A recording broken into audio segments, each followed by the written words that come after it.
Hello friend, मैं हूं अभिषेक मौर्य और आप देख रहे हैं कॉग्निटिव लर्निंग क्लासेज।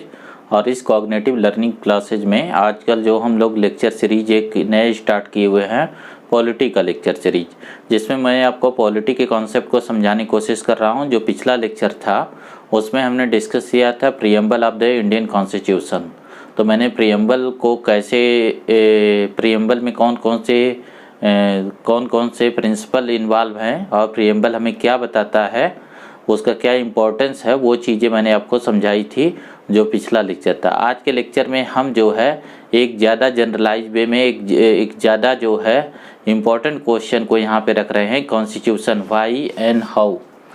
ठीक है, दरअसल हम ये जानना चाहते हैं कि कॉन्स्टिट्यूशन होता क्या है। मैं ये मान के पढ़ा रहा हूँ इस लेक्चर को कि जो कोई बिल्कुल न समझता हो उसके लिए कॉन्स्टिट्यूशन की क्या अंडरस्टैंडिंग है। तो आज हम देखेंगे कॉन्स्टिट्यूशन की मीनिंग क्या होती है। देखिए, ऐसा नहीं है कि कॉन्स्टिट्यूशन हमेशा था, लेकिन जैसे कॉन्स्टिट्यूशन के बगैर भी रूल होता था। जैसे अगर आप पुराने टाइम में जाएं तो जो किंगडम होती थी, जो किंग होता था वो रूल करता था विदाउट कॉन्स्टिट्यूशन। उस समय आज की तरह से कोई कॉन्स्टिट्यूशन नहीं होते थे, तो तब भी वो शासन को करते थे, तब भी वो रूल करते थे, यानी तब भी हमारे पास गवर्नमेंट हुआ करती थी। ठीक है, जो भी कोई किंगडम था तो जाहिर सी बात है किंगडम में किंग जो है एक गवर्नमेंट का फॉर्मेशन करता था और वो जो है वहाँ पे अपनी गवर्नमेंट चलाता था। तो कॉन्स्टिट्यूशन का कॉन्सेप्ट कैसे आया, कॉन्स्टिट्यूशन से पहले क्या हालात थे। ठीक है, कॉन्स्टिट्यूशन एक मॉडर्न कॉन्सेप्ट है। मॉडर्न टाइम की जो शुरुआत है वो वेस्टर्न वर्ल्ड में होती है, पश्चिमी दुनिया में होती है। पश्चिमी दुनिया का मतलब यूरोप और अमेरिका से है।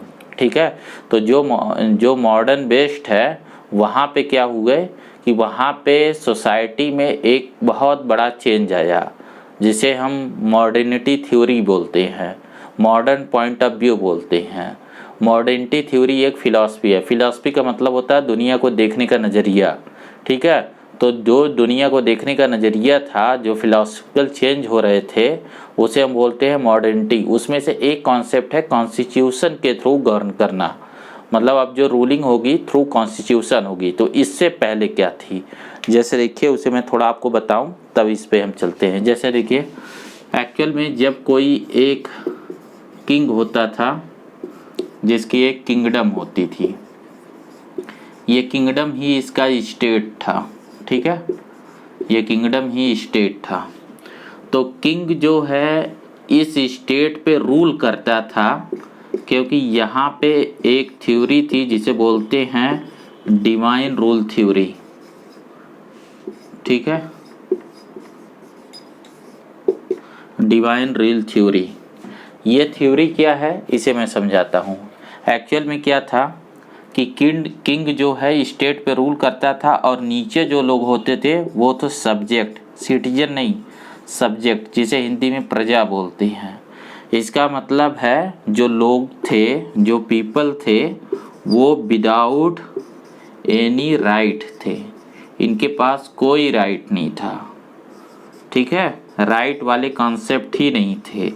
जैसे आज की तरह लाइफ, लिबर्टी, इक्वलिटी, फ्रेटर्निटी, ये सारे जो राइट है, ऐसा कोई राइट नहीं था। आपकी ज़िंदगी पे भी कोई अधिकार नहीं था। राजा जिसको कहे सोलिप चढ़ा दो, चढ़ा दिया जाता था। कह देते थे जेल में डाल दो तो डाल देते थे। ये नहीं आप बोलेंगे रूल ऑफ लॉ फॉलो हो रहा कि नहीं हो रहा है। ठीक है, तो ये जो कंडीशन है, यहाँ पे जो सब्जेक्ट्स हैं, मतलब जो प्रजा है, उस पे राजा जो है एक किंगडम स्टेट के थ्रू यहाँ रूल करता था। तो डिवाइन रूल थ्योरी का मीनिंग क्या है कि जो राजा है ना, जो किंग है, इसको बोलते थे shadow of the God, shadow of the God. Actual में ये बोला जाता था कि ये गॉड का रिप्रेजेंटेटिव है अर्थ पे। मतलब जो ये रूल कर रहा है उसके रूल करने की जो उसके अथॉरिटी या लेजिटिमेसी मिल रही है, वैधानिकता, हिंदी में जिसे बोलते हैं वैधानिकता, जो मिल रही है वो कैसे मिल रही है कि वो अपने आप को प्रेजेंट करता है कि मैं जो है ईश्वर का या गॉड का रिप्रेजेंटेटिव हूँ इस अर्थ पे। ठीक है, जिसको जैसे बोलते हैं जिल्ले इलाही, शैडो ऑफ द गॉड। ठीक है, तो इसमें क्या होता था कि जो सोसाइटी थी, ये जो टाइम था ना, ये जो डिवाइन रूल थ्योरी थी, तो इसको हम मेडिवल पीरियड बोलते हैं, ठीक है, मेडिवल पीरियड। और जो कॉन्स्टिट्यूशन की हम बात करते हैं तो कॉन्स्टिट्यूशन एक मॉडर्न टाइम का कॉन्सेप्ट है। तो मेडिवल टाइम में जो सोसाइटी थी, एक्चुअल में कोई भी रूल जो लोगों पे होगा ये सोसाइटी से ही निकलेंगे, मतलब सोसाइटी पे ही तो रूल किया जाएगा ना। तो जो सोसाइटी थी उस सोसाइटी में तीन तरीके से तीन ऑर्डर हुआ करते थे, मतलब तीन तरीके के लोग थे। जैसे एक तो प्रीस्ट क्लास था, ठीक है, और एक जो है ये नोबल क्लास था, ठीक है, और एक जो थे वो सर्फ थे। सर्फ ही यहाँ पे सब्जेक्ट बना हुआ है, नोबल यहाँ पे किंग बना हुआ है, और प्रीस्ट क्लास इस थ्योरी को प्रपोज कर रहे हैं, डिवाइन रूल थ्योरी को, कि राजा जो है वो शैडो ऑफ गॉड है। इसका मतलब है कि राजा अगर आप पे शासन कर रहा है, मतलब बहुत सारे लोगों पे, तो इसको ये पावर दी गई है और ये पावर उसे गॉड ने दी है। उस समय गॉड के अगेंस्ट, उस समय रिलीजन जो है, ये समझिए कि उस समय का कॉन्स्टिट्यूशन कुछ रिलीजन ही था। मतलब राजा बोलता था कि मैं शासन इसीलिए कर रहा हूँ कि मैं धर्म की या रिलीजन को इस्टेब्लिश कर रहा हूँ, और इसमें इसकी हेल्प कौन करता था? जो प्रीस्ट क्लास था। तो ये दोनों प्रिविलेज क्लास थे, जो नोबल थे और जो प्रीस्ट क्लास थे, ये जो है लेजिटिमेसी देते थे, और ये डिवाइन रूल थ्योरी थी। तो इस पोजीशन से राजा को कोई हटा नहीं सकता था।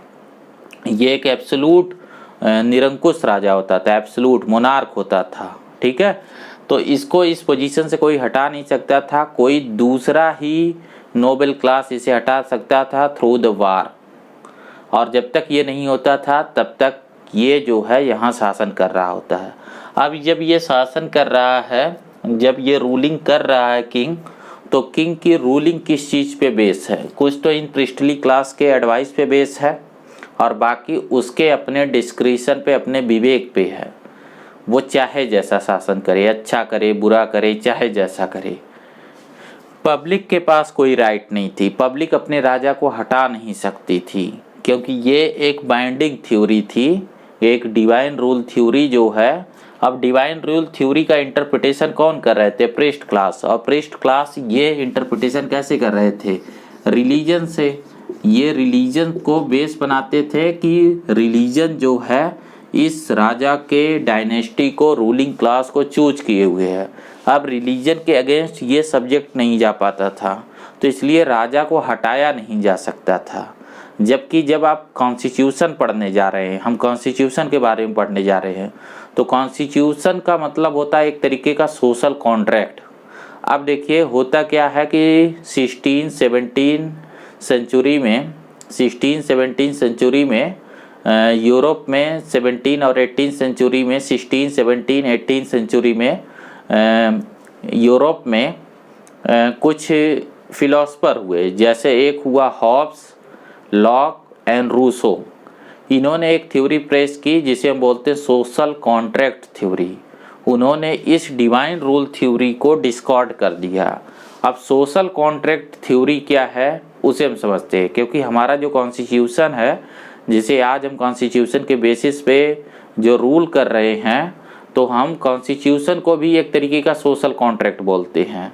और ये मॉडर्निटी का शुरुआत थी, ये मॉडर्न एरा की शुरुआत थी, जिसमें ये कोई बाइंडिंग नहीं था कि ये डिवाइन रूल है इस वजह से राजा शासन। ये चीज़ आप देखेंगे कि जो अब किंग है, तो किंग प्रीस्ट को क्या देता था? किंग बदले में प्रीस्ट को ग्रांट देता था, इनको इकोनॉमिक फ़ायदा था, इनको टैक्स में छूट था। और जिस गॉड को, जैसे अब बहुत सारे गॉड थे, इंडिया के केस में आप देखेंगे, खास करके साउथ इंडिया में, तो राजा किसी न किसी जो गॉड यहाँ पे बहुत, ये पॉलीथिस्टिक यहाँ पे रिलीजन था, तो किसी एक गॉड को, जैसे कोई शिव को पकड़ लेता था, कोई विष्णु को पकड़ लेता था, तो उसके नाम पे बड़े बड़े मंदिर, टेम्पल वगैरह बनाए जाते थे। और ऐसा दिखाया जाता था कि राजा उससे जो है, जो किंग है, वो गॉड से बहुत करीब है, अपने आप को भी वो गॉड जैसा प्रेजेंट करवाते थे। और इस तरीके से प्रीस्ट क्लास के अपने हित पूरे हो रहे थे, राजा के अपने हो रहे थे, और जिसके नहीं हो रहे थे वो प्रजा थी जो सब्जेक्ट था। ये सब मेडिवल टाइम तक चला। फिर फ्रेंच रेवोल्यूशन होती है, और फ्रेंच रेवोल्यूशन में ये बोला गया कि ये जो इनका प्रिविलेज है, जो प्रीस्ट क्लास है, नोबल क्लास है, इनको जो ख़त्म किया जाए और सब में इक्वलिटी आए, जो इक्वलिटी का प्रिंसिपल है। तो इसके लिए ज़रूरी था कि रूलिंग कैसे होगी, तो इस डिवाइन रूल थ्योरी को डिस्कार्ड किया गया। अब इसकी जगह सोशल कॉन्ट्रैक्ट थ्योरी आती है। सोशल कॉन्ट्रैक्ट थ्योरी क्या है उसे मैं समझाता हूँ। देखिए 15 सेंचुरी के बाद मॉडर्न थ्योरी मानी जाती है 16 सेंचुरी से, ठीक है। 16 सेंचुरी से जैसे एक फिलोसफर हुआ मैकियावेली, ठीक है, उसने एक बुक लिखी द प्रिंस, और द प्रिंस के थ्रू जो है उसने मॉडर्न स्टेट को स्टेट क्राफ्ट किया। स्टेट क्राफ्ट का मतलब स्टेट का क्रिएशन। जैसे आप क्राफ्ट में किसी चीज़ को फॉर्मेशन करते हैं, ऐसे नए स्टेट को बनाने को हम स्टेट क्राफ्ट बोलते हैं, ठीक है। तो यहाँ पे वो जो है बनाने जा रहा है सोशल कॉन्ट्रैक्ट थ्योरी, ठीक है।